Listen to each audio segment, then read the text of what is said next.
teman-teman. Assalamualaikum warahmatullahi wabarakatuh. Salam sejahtera bagi kita semua. Ya, sore ini kita masuk ke sesi 2 pertemuan Bank Umum dan Perbankan Syariah, di mana pada sesi ini kita akan membahas terkait apa aja sih tentang Bank Syariah ya, beserta produknya dan juga apa sih istilahnya perumpamaan-perumpamaan yang ada di syariah ya, sedikit banyak teman-teman juga harus tahu ya. Oke, untuk mempersingkat waktu, saya langsung share aja materinya. Mana nih?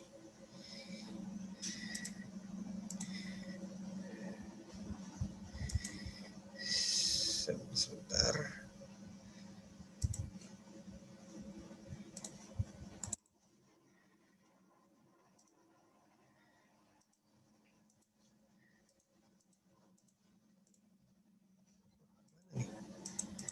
Enggak ada.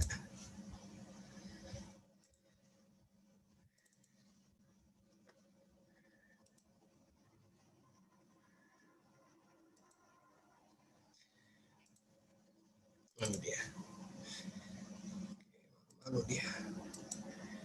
Oke. Baik, teman-teman.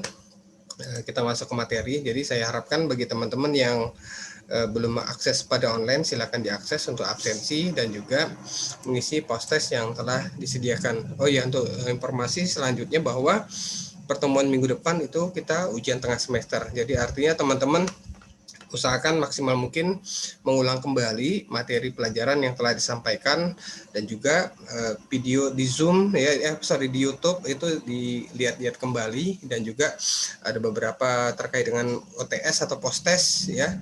Dan soal yang saya akan berikan itu lebih ya tidak banyak perubahan antara di post-test dan juga di UTS. Ada beberapa juga yang baru yang terkait dengan berita atau informasi kekinian ya terkait dengan perbankan.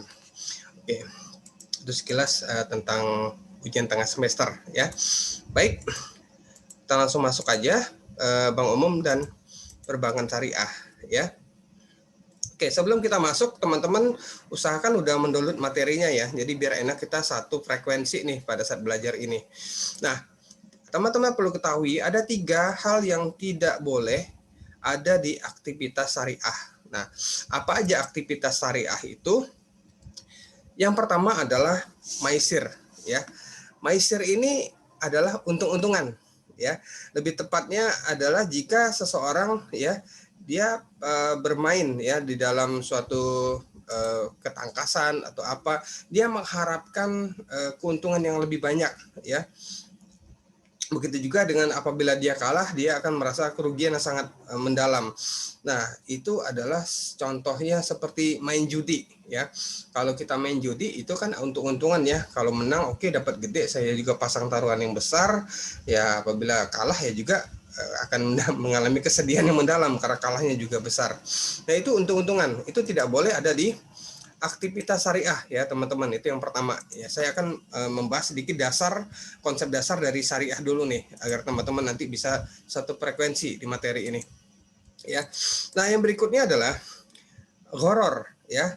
Nah, gharar ini adalah tidak jelas atau samar-samar ya, atau lebih tepatnya adalah ketidakpastian ya. Nah, ketidakpastian ini dalam hal di perbankan adalah adanya transaksi yang diakibatkan dari hal yang tidak bisa terpenuhi oleh salah satu pihak, contohnya adalah pihak bank ya, sehingga merugikan nasabah.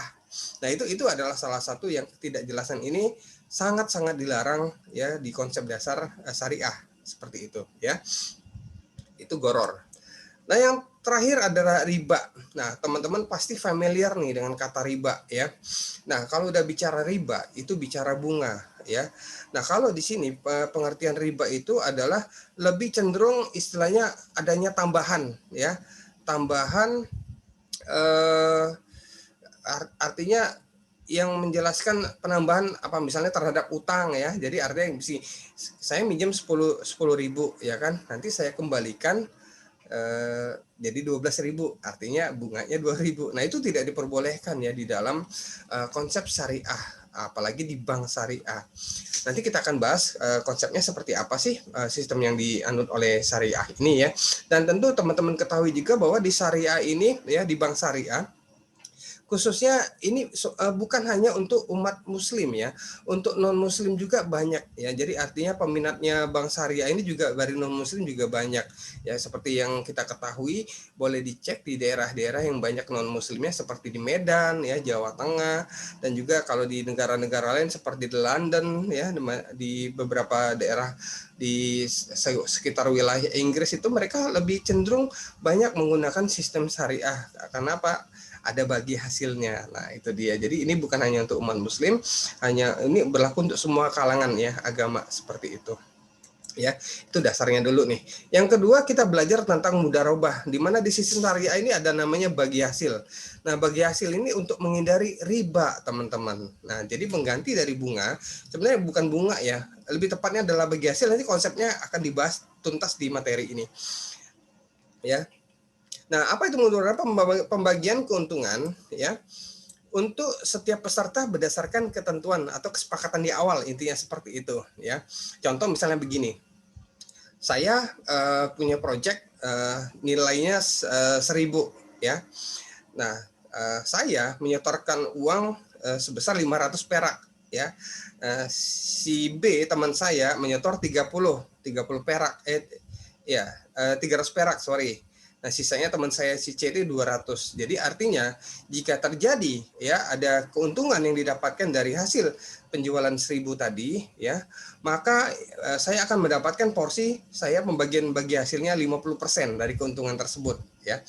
Ya, artinya jika keuntungan yang saya dapatkan adalah 10.000 dari 1.000 tadi, maka saya akan mendapatkan 5.000 ya. Sedangkan teman saya si B tadi mendapatkan 3.000 dan si C mendapatkan 2.000, seperti itu. Nah, ini bagi hasil ya sistemnya sesuai dengan kesepakatan di awal. Itu namanya mudharabah ya. Baik. Selanjutnya nah, terus bagaimana sih program ini bisa berjalan sesuai dengan syariah? Kan pertanyaannya seperti itu. Teman-teman jangan khawatir, di sistem syariah itu ada namanya Dewan Pengawas Syariah. Nah, Dewan Pengawas Syariah ini adalah lembaga yang mengawasi aktivitas keuangan syariah agar tetap ya berjalan dengan prinsip-prinsip syariah ya, berjalan sesuai dengan prinsip-prinsip syariah seperti itu. Nah, terus di Dewan Pengawas Syariah ini dilantik ataupun ini oleh siapa ya? Dipilih oleh siapa? Ditunjuk oleh siapa?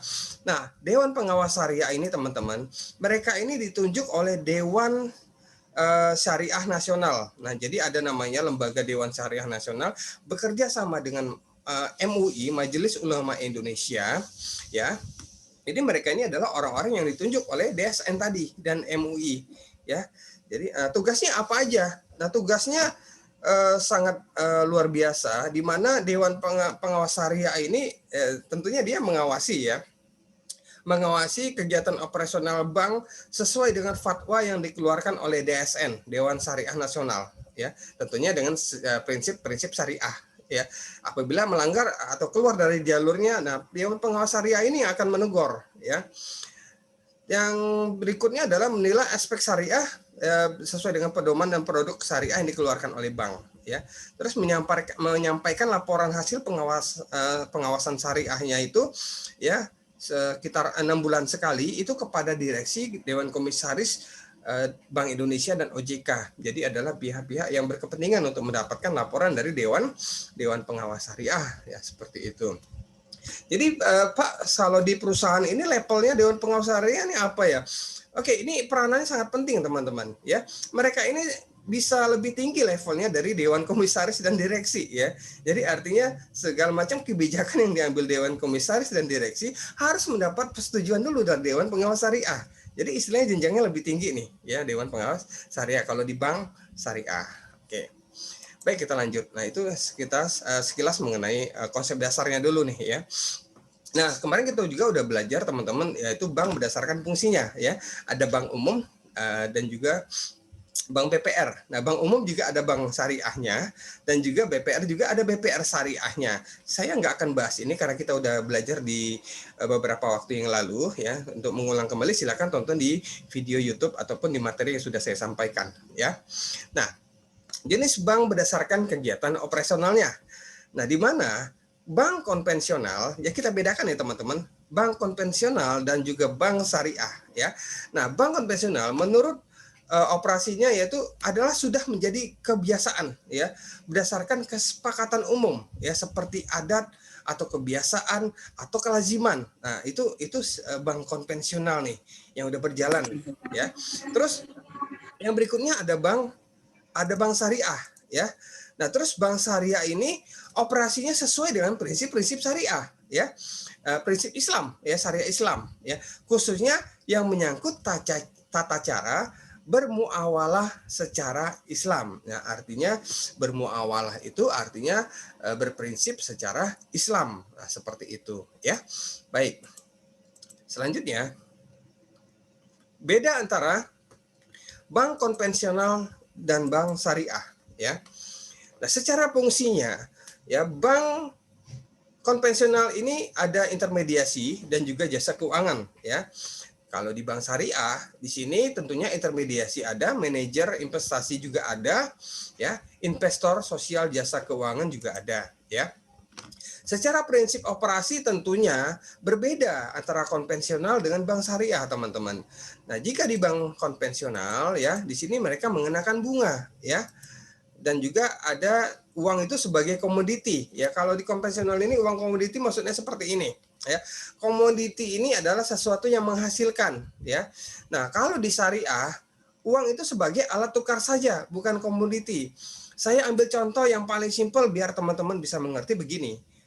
Anda tahu bahwa setiap lebaran ya pasti ada orang yang jualan uang baru di pinggir jalan.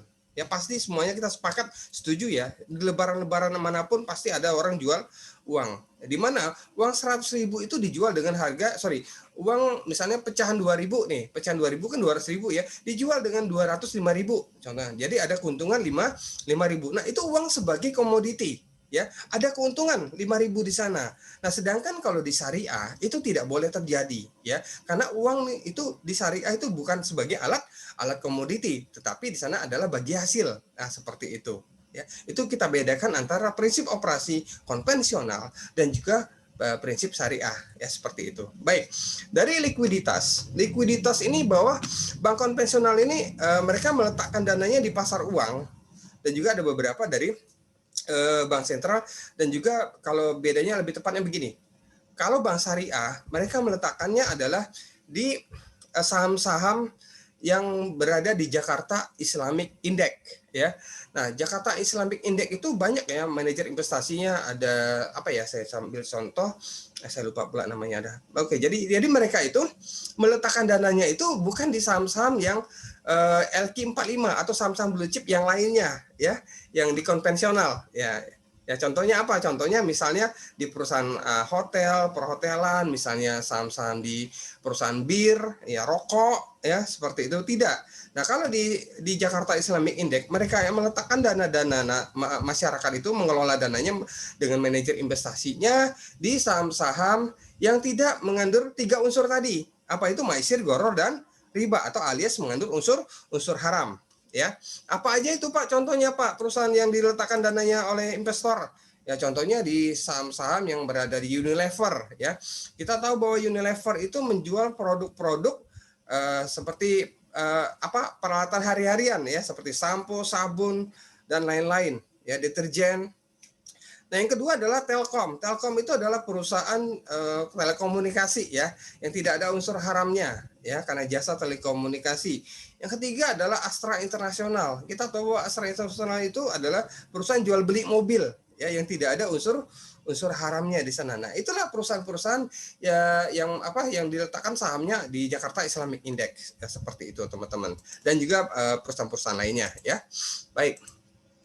Nah, untuk resiko usaha semuanya pasti ada resiko ya, konvensional dan juga syariah. Tetapi yang membedakannya adalah jika bank konvensional ya jika terjadi resiko pada perusahaan bank tersebut, maka akan menjadi resiko bank tersebut, ya. Nasabah tidak langsung terkait dengan hal itu, ya.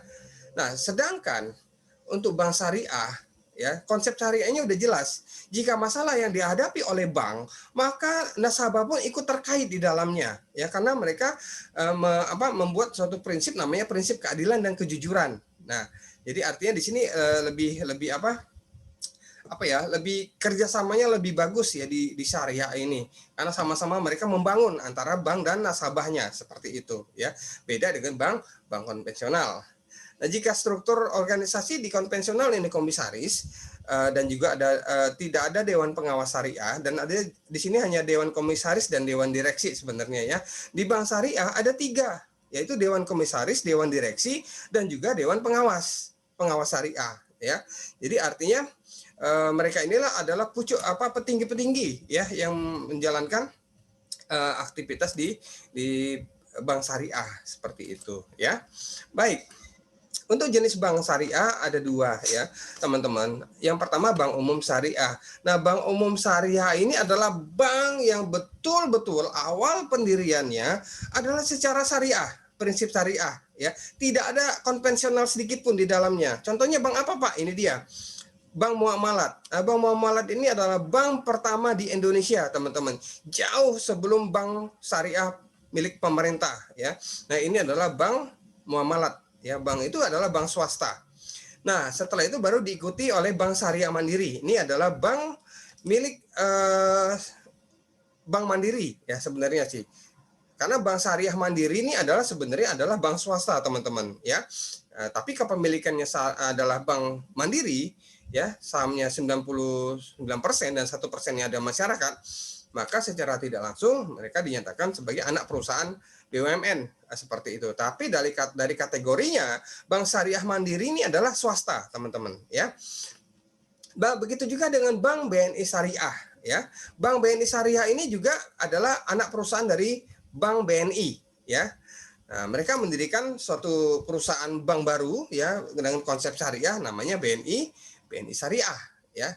Nah, ini juga swasta, teman-teman. Ya, jadi teman-teman bedakan antara bank syariah swasta dengan bank syariah pemerintah, ya. Nanti kita akan bahas sedikit.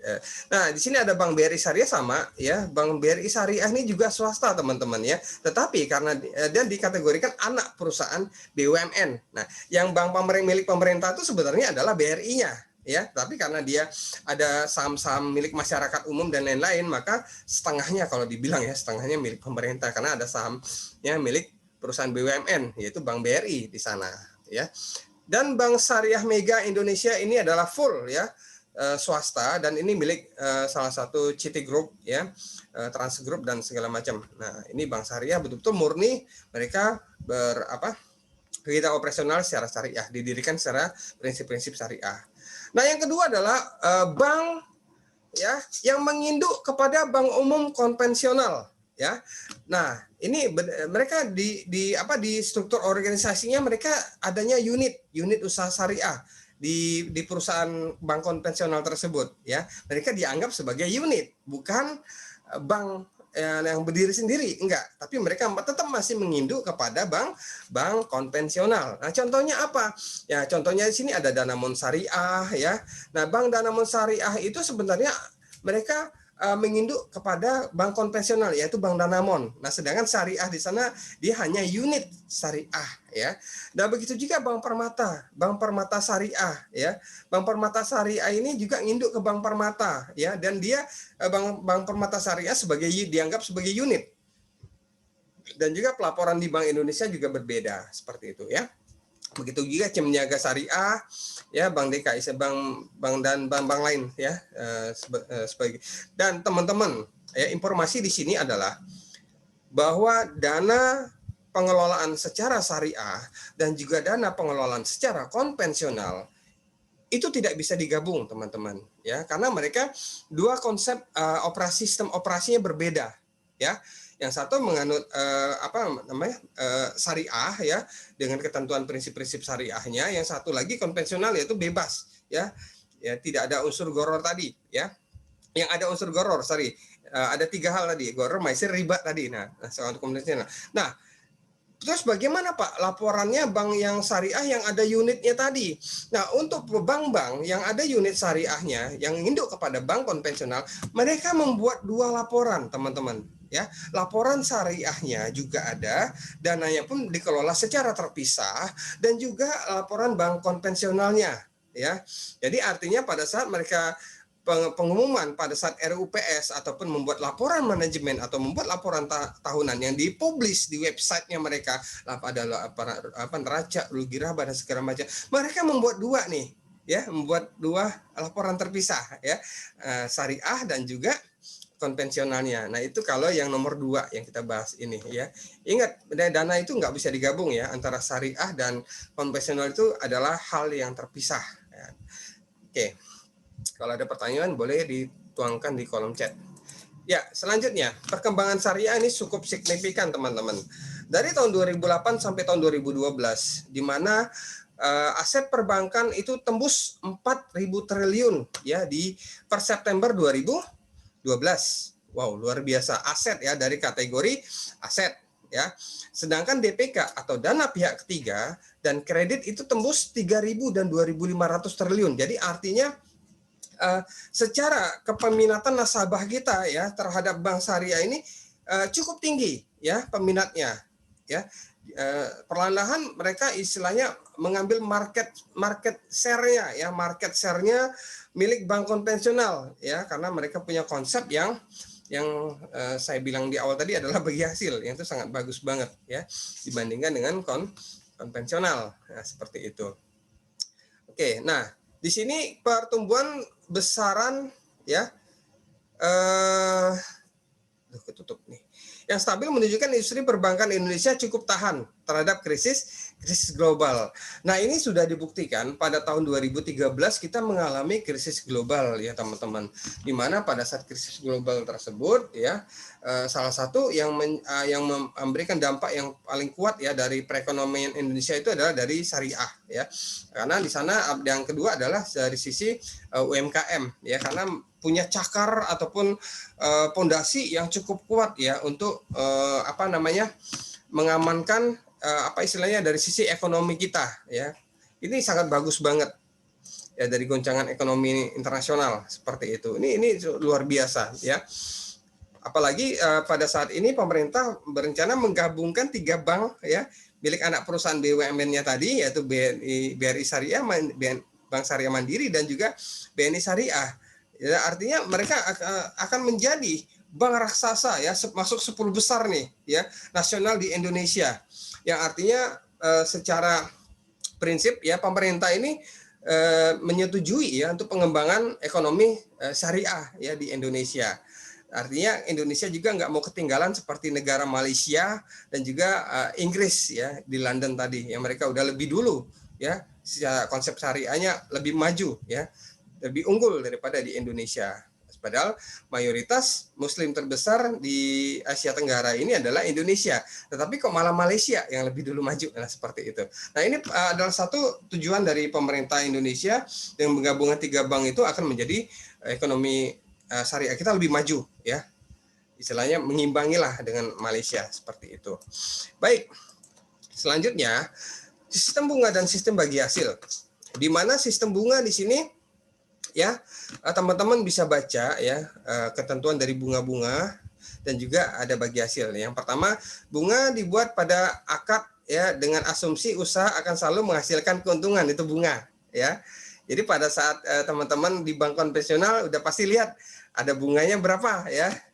Bunga tabungan misalnya 4%, ya udah dapatnya 4% itu per tahun ya kan, dipotong pajak bunga dan lain-lain ya.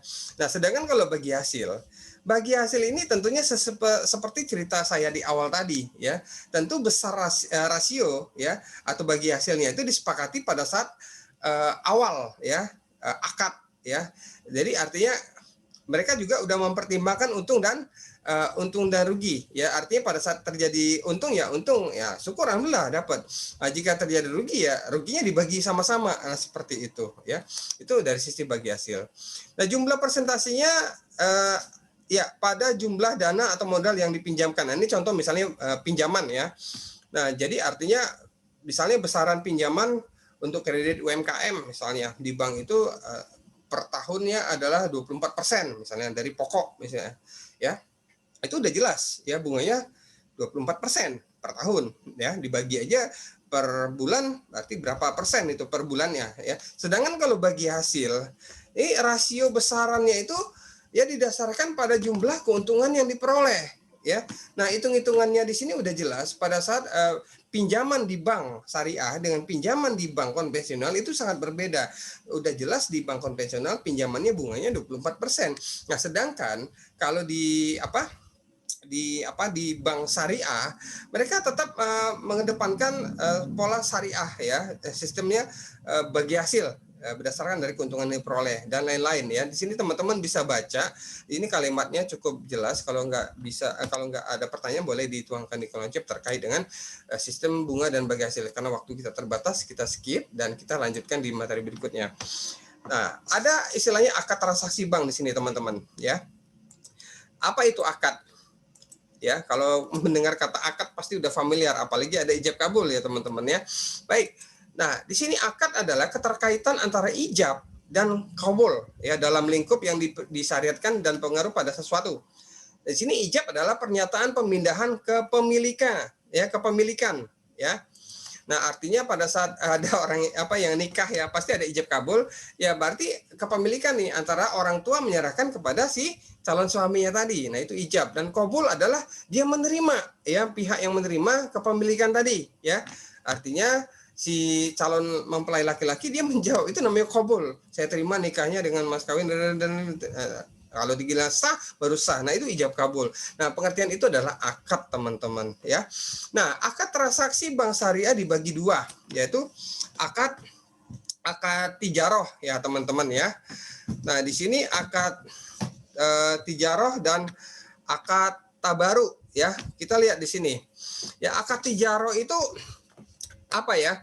Yaitu akad atau transaksi yang berhubungan dengan kegiatan usaha bank syariah dapat digolongkan ke dalam transaksi untuk mencapai keuntungan. Itu akad tijaroh.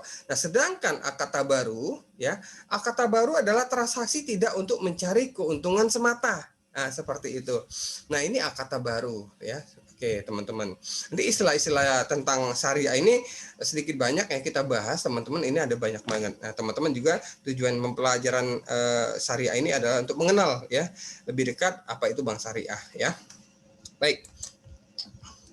Nah, ini produk-produknya bank syariah, teman-teman. Ada pendanaan, pembiayaan, jasa perbankan, dan juga sosial. Nah, di sini ada pola titipan, pola pinjaman ya, pendanaan, terus pola bagi hasil, pola sewa. Nah, ini ada istilah-istilah syariahnya, nanti kita akan bahas. Begitu juga dengan pembiayaan, ada pola bagi hasil, pola jual beli, pola sewa, dan pola pinjaman. Jasa perbankan, pola lainnya, pola titipan, bagi hasil, dan sosial. Ini ada pola pinjaman, istilahnya pinjaman kebajikan ya, Qardul Hasan. Nah, istilah syariahnya seperti itu. Nah, baik ya. Kita lihat dari posisi pertama yaitu pendanaan ya teman-teman ya. Nah, kita lihat di sini ya. Ada istilah wadiyah, qard dan mudharabah. Nah, saya jelaskan sedikit wadiyah ini apa. Wadiyah itu adalah penerima titipan tidak bertanggung jawab atas kehilangan atau kerusakan yang terjadi pada barang titipan ya. Jadi selama hal itu bukan berakibat dari kelalaian atau kecerobohan penerima titipan dalam menerima titipan tersebut ya. Jadi penerima titipan boleh menerima biaya penitipan. Nah, jadi di sini contohnya apa? Contohnya misalnya safe deposit box ya, tempat penyimpanan uang. Nah, itu kan ada biayanya ya untuk supaya perhiasan, emas atau surat berharga kita yang disimpan di bank itu lebih aman atau safety ya, seperti itu. Nggak nyimpannya di bawah bantal atau di bawah tanah ya. Itu bank menyediakan jasa safe deposit box. Itu contohnya wadiyah ya. Nah, di sini giro dia dikenakan biaya ya teman-teman ya. Nah, yang qard ini adalah pinjaman ataupun lunak tanpa ada hanya pengembalian pokoknya saja. Contohnya begini ya, pada saat nasabah itu membuka rekening giro ya syariah ya, mereka udah otomatis mereka dipinjamkan di talangan dulu nih dananya untuk melakukan transaksi ya.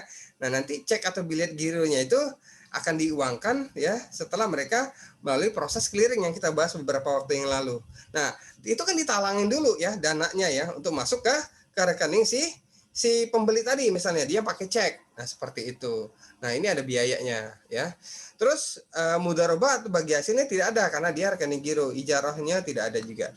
Nah, sedangkan tabungan ya, tabungan ada biayanya ya, terus ada biaya penitipan ya ataupun biaya penempatan lah ya, di bank itu pasti ada biaya ya, administrasi. Terus cardnya ini sama ya, jika dia menggunakan beberapa transaksi secara debit ya ataupun online ya real time misalnya kan, ya tentu dananya ada ditalangin dulu ya dari beberapa sistem ya, antara kartu ATM yang digesek melalui mesin nanti langsung ke rekeningnya si pemilik toko misalnya. Nah, jadi ada biaya yang dikenakan di sini ya. Terus ada bagi hasilnya ya. Nah, mudharabah ini bagi hasil. Nah, kalau di bank konvensional namanya bunga ya, tapi kalau di syariah namanya tabungan ini bagi hasil. Ya, contoh misalnya yang dihasilkan keuntungan oleh bank syariah nih di tahun 2000 berapa misalnya ya. Tahun 2020 ya. Per 31 Desember keuntungannya adalah 1 miliar. Ya udah sesuai dengan kesepakatan bersama yang diberikan, tentunya bagi hasil sesuai dengan berapa yang ditempatkan dananya di bank tersebut. Nah, contohnya seperti itu ya. Oke, semakin besar dananya ditempatkan di bank syariah ya semakin banyak bagi hasilnya. Ya, jadi kalau dananya ditempatkan sedikit hanya 500.000 ya tentu dapatnya juga kecil ya bagi hasilnya seperti itu. Nah, deposito juga sama, hanya mudharabah saja bagi hasil, obligasi suku juga mudharabah dan ada juga ijarah ya. Nah, perbandingan antara wadiyah dan mudharabah. Nah, wadiyah tabungan mudharabah bagi hasil ini sifat dananya investasi, jadi artinya meletakkan dana di bank nanti akan ada bagi hasilnya. Nah, sedangkan tabungan wadiyah ini hanya titipan saja teman-teman ya.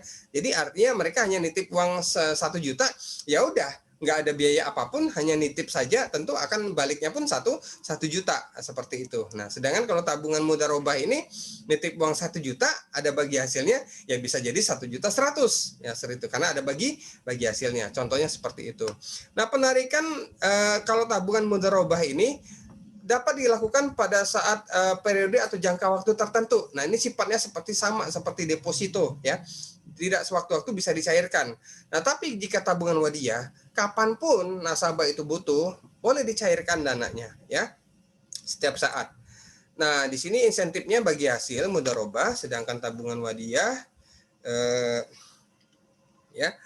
tabungan wadiyah ini dijamin dikembalikan 100 akan ada bonus ya. Di sini ada insentifnya bagi hasil. Kalau tabungan wadiyah ini ada bonus. Nah, bonus ini diberikan sesuai dengan kebijakan perusahaan ya, bank seperti itu, bank syariah ya. Nah, pengembalian modal ini tidak dijamin dikembalikan 100% kalau mudharabah, karena meletakkan dananya di investasi. Namanya investasi teman-teman, kadang turun kadang naik, berfluktuasi ya. Jadi adanya tidak ada kalau fluktuasi itu kadang turun kadang naik ya itu kan. Nah, seperti itu. Dan ini kalau tabungan wadiyah ini dijamin 100% ya, jika menempatkan dana 1 juta nanti dikelolanya juga 1 juta baliknya seperti itu ya. Nggak ada bunganya, bukan bunga, bagi hasil ya, seperti itu. Salah kalau saya bilang bunga di syariah ya, marah nanti orang ekonomi syariah. Baik, akad pola titipan ya. Akad pola titipan ini ada namanya wadiyah yad amanah. Nah, wadiyah yad amanah ini sama seperti di titipan tadi ya. Penerima titipan dia tidak bertanggung jawab atas kehilangan atau kerusakan yang terjadi pada barang yang dititip ya, atau uang yang dititip seperti itu ya. Jadi selama itu bukan diakibatkan dari kelalaian. Kalau kelalaian otomatis diganti ya. Kalau di bank, jika safe deposit booknya kebakar ya, dan uang yang ada di dalamnya itu hangus karena kebakar, maka pihak bank akan mengganti ya sesuai dengan kesepakatan ya, dan namanya pola titipan. Nah, yang kedua adalah wadiyah yang damanah. Nah, damanah ini dapat dititip ya sesuai dengan izin pemiliknya untuk menjamin mengembalikan sesuai dengan yang pemiliknya itu menghendaki ya. Contohnya adalah tabungan giro dan dan tabungan. Nah, contoh misalnya kalau nabung 1 juta, ya udah, tentu dia harapannya nasabah kan juga uangnya kan 1 juta ya, bukan nabungnya 20 M ya kan di salah satu bank swasta yang lagi heboh, tapi kok dapatnya kok cuma 300.000 duitnya. Nah itu lain cerita ya. Itu kasusnya beda lagi ditanganin oleh kepolisian itu, yang salah satu apa e-sport ya. Oke, baik. Pola bagi hasil yang mudharabah, yaitu bank memberikan modal, nasabah memberikan keahliannya, sedangkan laba atau keuntungan dibagi berdasarkan rasio yang disepakati. Ini contoh seperti saya di awal tadi, modalnya 1 juta ya kan, saya komposisinya 50%, berarti modal saya tak 500.000, yang B teman saya 300.000, yang si C 200.000, jadi total adalah 1 juta. Nah, keuntungan yang didapatkan dari pengembangan dana tadi, misalnya untungnya 10 juta, maka saya akan kebagian 5 juta karena modal saya 50%. Nah, seperti itu. Nah, ini porsi yang disepakati ya. Nah, ada istilah mutlakah dan mukayanah ya. Nah, mutlakah ini adalah pengelolaan dana yang diberikan ya keleluasan untuk menggunakan dana tersebut dalam usaha yang dianggap baik dan menguntungkan. Nah, sedangkan mukayadah ini pemilik dana menentukan syarat dan pembatasan kepada pengelola dalam menggunakan dana tersebut ya, antara jangka waktu, terus tempatnya, terus jenis usahanya dan juga lain sebagainya. Nah, itu dari mukayadah ya. Nah, ada istilah mudharabah dan ada juga istilah musyarakah ya. Musyarakah ini ya, bank maupun nasabah itu bekerjasama menjadi mitra ya, bank dan nasabah jadi mitra nih dengan memberikan modal dalam bentuk tingkatan mencapai kesepakatan rasio atau laba yang atau bagi hasil dalam jangka waktu tertentu ya. Nah, ini lebih enak nih kalau kita bicara tentang apa namanya musyakarah ya. Oke. Terus selanjutnya ada murabahah. Tadi ada mudharabah dan ada murabahah. Nah, murabahah itu apa? Nasabah itu membeli suatu produk atau barang dengan rincian tertentu dan meminta bank untuk mengirimkannya kepada nasabah berdasarkan harga, imbalan atau margin sesuai dengan persetujuan awal. Nah, itu namanya murabahah. Nah, sedangkan salam di sini adalah pembelian barang dengan ciri-ciri khusus yang diserahkan ke kemudian hari dengan pembayaran dilakukan di muka ya, pembayaran dibuka secara tunai di awal. Nah, sedangkan istisna ini sama dengan salam, yang membedakannya adalah objek pesanannya harus dibuat terlebih dahulu ya, tapi kalau salam tadi harus di DP dulu, ada uang muka dulu baru barangnya ada.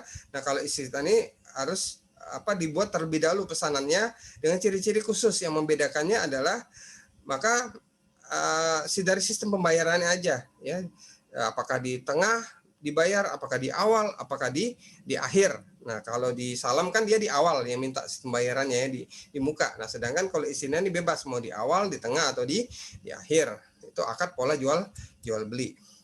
Nah, untuk akad pola sewa, di mana di sini ada istilah ijaroh, teman-teman. Ijaroh ini disebut dengan sewa atau memberikan sesuatu yang untuk disewakan. Nah, itu istilah ijaroh. Nah, sedangkan ijaroh wa itikna ini adalah transaksi sewa jual beli perjanjian untuk menjual atau menghibahkan objek sewa di akhir periode ya.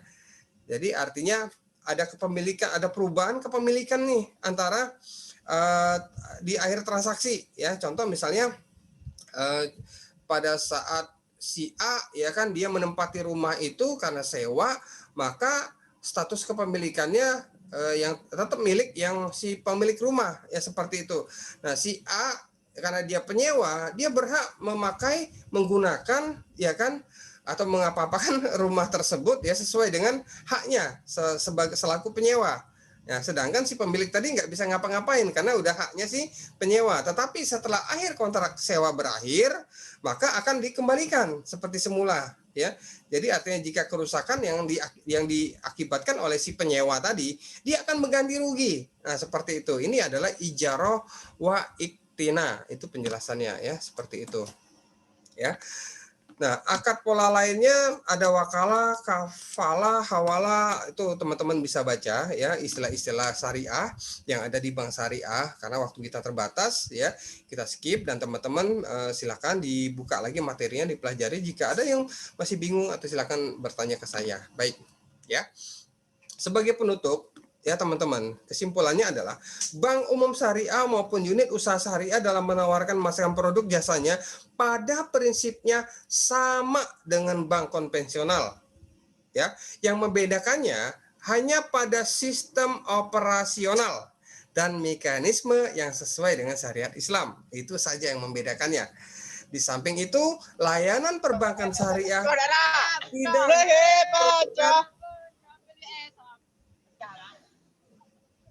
Ada yang lagi demo ya? Aman menomor apa kerja? Kita abaikan dulu iklan yang lewat tadi, teman-teman. Ya, oke. Dimana di sini ya? Ternyata belajar syariah juga ada demo juga mungkin lagi di sana ya. Bah, luar biasa. Namun dapat juga digunakan, dimanfaatkan oleh kalangan non-muslim dan masyarakat pada umumnya ya, seperti itu. Jadi artinya mentang-mentang bank syariah, itu kan banknya umat Islam. Tidak, teman-teman. Bagi teman-teman yang berada di kelas ini non-muslim juga bisa memanfaatkan layanan syariah yang ada di bank syariah. Dan banyak teman-teman saya yang non-muslim, mereka pada saat ikut ya program menabung di syariah, mereka lebih tertarik karena ada bagi hasilnya itu yang tidak mereka dapatkan di bank konvensional, seperti itu ya. Baik, penutup, terima kasih ya. Saya akan buka sesi tanya jawab bagi teman-teman. Saya harapkan udah menyiapkan pertanyaannya di kolom chat ya. Dan jika ada beberapa hal yang masih bingung, silakan ditanyakan secara pribadi ke saya melalui chat. Baik. Selamat sore Pak, maaf pada masih error, tidak bisa diakses. Ini siapa nih? Ngakan Putu Dewa. Baik, saya akan cek lagi setelah sesi ini berakhir ya. Akan Putu Dewa ya. Terima kasih. Terus Inayah, dimohon untuk open. Oke, teman-teman open kameranya ya, karena di sini saya akan mengecek langsung ya teman-teman yang aktif di kelas saya, dan itu saya udah jelaskan di awal, ada poin penilaian keaktifan ya. Ingat sekali lagi, adanya poin penilaian keaktifan ya bagi teman-teman yang aktif ikut di pembelajaran kelas online dengan saya dengan menampilkan kameranya ya. Baik, thank you Inayah. Oke, sekalian saya absen ini teman-teman ya. Baik ya, yang berikutnya dari Rama Padli ya. Saya Rama Padli Darussalam Pak, bertanya apakah hanya dengan mengganti nama dari semula bunga menjadi bagi hasil dapat membuat aktivitas perbankan menjadi bebas riba? Terima kasih. Baik, pertanyaannya bagus banget. Ini sering banget ditanyakan oleh nasabah-nasabah ya, terutama yang sanksi ya. Apakah bank itu ada unsur haramnya seperti itu, baik bank umum maupun bank syariah? Ini pertanyaan bagus banget nih dari Rama Fadila. Baik, Rama Fadila, pertanyaannya bagus ya. Saya jawab. Sebenarnya di awal materi yang udah saya sampaikan tadi, bahwa bank umum konvensional dan bahwa bank umum syariah itu justru sistem operasionalnya berbeda ya. Pak, sedangkan tadi kan ada bunganya Pak. Sedangkan apa bedanya Pak? Bank syariah kan ada bunganya juga. Salah. Sebenarnya bunga yang ditekankan di bank konvensional itu sangat berbeda ya. Kalau di bank syariah itu bukan bunga namanya, tapi bagi hasil. Ingat, penjelasan bagi hasil tadi adalah secara prinsip syariah, jika bagi hasilnya besar, maka yang didapatkan nasabah keuntungannya juga besar, ya. Dan ini sistemnya jelas, teman-teman. Bagi hasil persentasinya, contoh misalnya modal 1 juta tadi ya. Ternyata keuntungannya didapatkan 10 juta. Nah, modal saya itu 50%, yaitu 500.000. Teman saya B tadi 300.000, ya kan?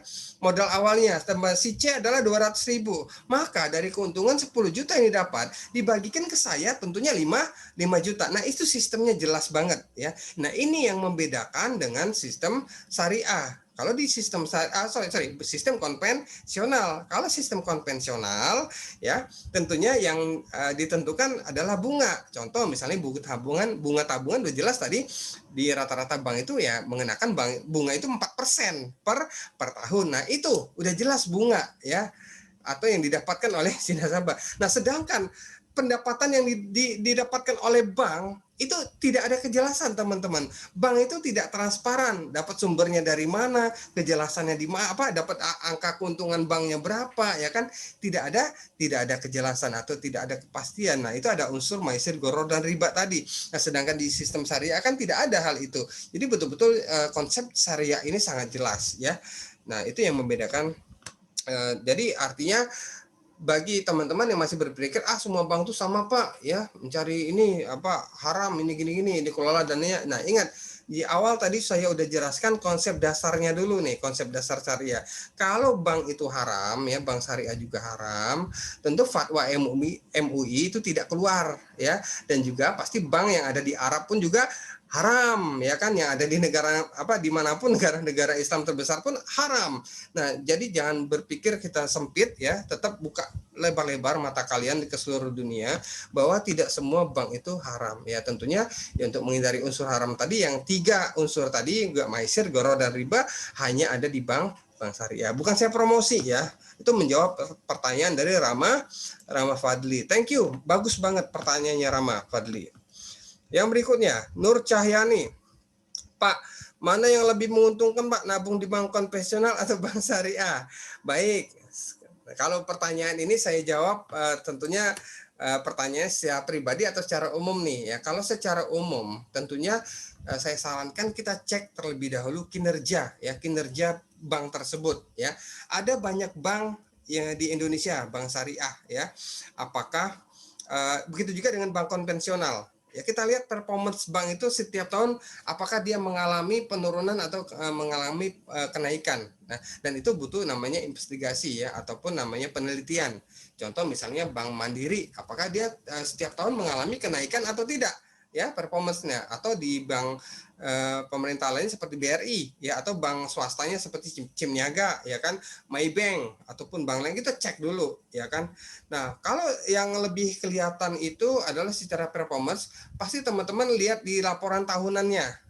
Setiap bank itu di website mereka pasti ada laporan tahunan, dicek, diklik, ada laporan tahunan berjalan dari tahun berapa, 2010, 2000, biasanya 5 tahun terakhir dan ditampilkan di websitenya masing-masing bank itu ya. Nah, itu kalian download, kalian cek performance atau kinerja banknya itu ya, dari sisi laba rugi dulu ya, apakah dia bagus atau tidak ya. Nah, cek di sana apakah dia mengalami minus labanya atau tidak. Nah, seperti itu. Itu saran saya untuk menentukan menguntungkan nabung di bank konvensional atau bank syariah ya, kita cenderung kepada masing-masing ya, kepada dari hati nurani kita aja ya, apakah lebih enaknya cenderungnya ke konvensional. Kalau saya pribadi kembali ke masing-masing ya, apakah ke syariah. Bagi yang mungkin yang tidak ingin ada unsur maisir, gharar dan riba, tentunya cenderungnya tentu ke bank syariah. Udahlah saya pindahkanlah bank konvensional saya pindahkan ke bank syariah. Ini kembali ke masing-masing ya. Dan di sini kita hanya belajar tentang bagaimana teman-teman bisa menentukan nantinya apakah tetap mau melanjutkan di bank syariah atau di bank konvensional ya. Tapi untuk melihat itu saya sarankan kinerjanya dulu, cek ya, kira-kira bagus di mana ya. Oke, thank you, bagus banget nih dari Nur Cahyani.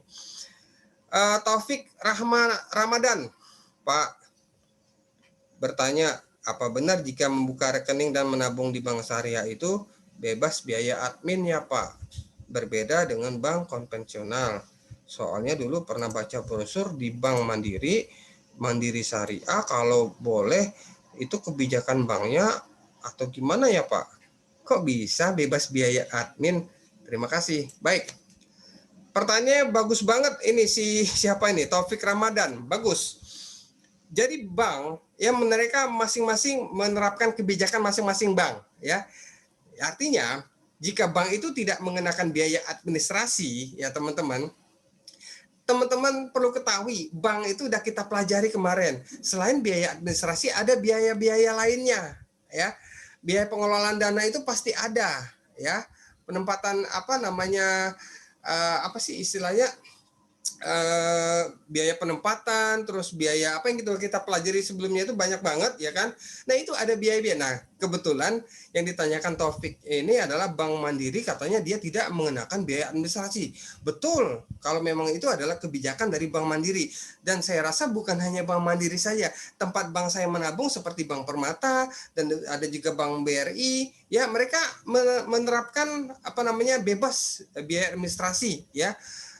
Terkait dengan produk salah satu produk tabungan mereka seperti itu, dan hanya tabungan-tabungan tertentu saja, tidak semua tabungan ya. Ingat bank itu pendapatannya dari jual jasa ya seperti itu, masa nggak ada biaya atau pendapatan rugi bank ya, namanya bank juga nggak merugi ya teman-teman ya.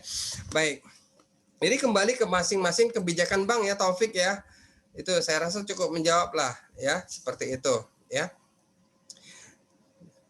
Saya rasa bank juga tidak rugi ya karena banyak ya seperti itu. Oke. Terus Dara mohon di mute. Eka Mutiara Pratiwi, Pak, mengenai masyarakat yang lebih mengenal sistem bunga atau konvensional, menurut Bapak bagaimana prospek bank syariah di masa yang akan datang? Baik. Pertanyaannya bagus banget nih ya. Saya berkaca di negara Inggris aja ya sebelum saya lanjut tentang penggabungan 3 bank syariah raksasa di Indonesia milik pemerintah, Bank BNI Syariah, BRI dan juga Bank Syariah Mandiri. Di Inggris teman-teman, ya. Inggris adalah negara yang mayoritas ya adalah non muslim, ya. Terus bagaimana sistem syariah di Inggris itu kok bisa berkembang ya dengan pesatnya, ekonomi syariahnya kok lebih berkembang ya dibandingkan dengan konvensionalnya. Tentunya ada alasan tersendiri ya, kenapa kok ekonomi syariah di Inggris itu di London itu bisa apa namanya banyak masyarakat yang membuka rekening tabungannya syariah seperti itu. Ingat, secara sistem operasi tadi di awal udah dijelaskan beda antara konvensional dan juga syariah. Nah, di mana kalau menurut prospek ya sesuai dengan Inggris yang udah negara maju dan juga ekonomi syariahnya juga maju, saya yakin ya 5 atau 10 tahun ke depan dengan digabungannya 3 bank syariah ini adalah komitmen sekali lagi komitmen serius pemerintah terhadap untuk memajukan ekonomi syariah di Indonesia ini sangat besar banget. Yang minimal untuk mendekatilah ya levelnya itu dengan Malaysia terlebih dahulu ya. Levelnya Malaysia yang negara hanya mayoritas berapa puluh juta ya, berapa belas juta malah penduduknya dibandingkan Indonesia yang hampir 200 atau 250 juta ya seperti itu ya. Nah, apalagi mayoritasnya juga masyarakat muslim, kalah dengan Malaysia. Nah, harapannya ke depan sih saya rasa dengan sistem yang ekonomi syariah yang bagus ini kemungkinan ke depan akan lebih maju ya. Apalagi didukung oleh pemerintah saat ini dengan menggabungkan tiga banknya tadi ya milik pemerintah, bank syariahnya. Pertanyaannya bagus banget ya, cukup menjawab ya Eka Mutiara ya. Itu prospek ke depan bagus banget nih ya. Baik, ada lagi teman-teman yang mau ditanyakan terkait dengan bank syariah? Jika tidak ada yang mau ditanyakan,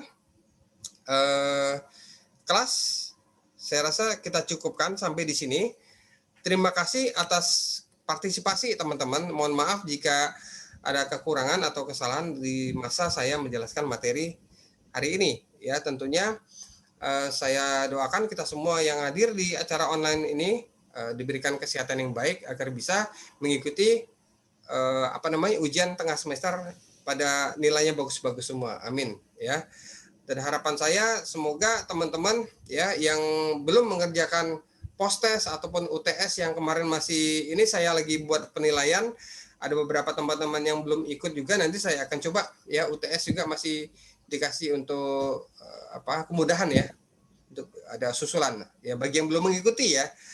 Nah, bagi juga nilai-nilai yang teman-teman yang kecil tetap saya akan chatting ya ke teman-teman ya. Baik, itu aja. Terima kasih. Assalamualaikum warahmatullahi wabarakatuh. Waalaikumsalam warahmatullahi wabarakatuh. warahmatullahi wabarakatuh.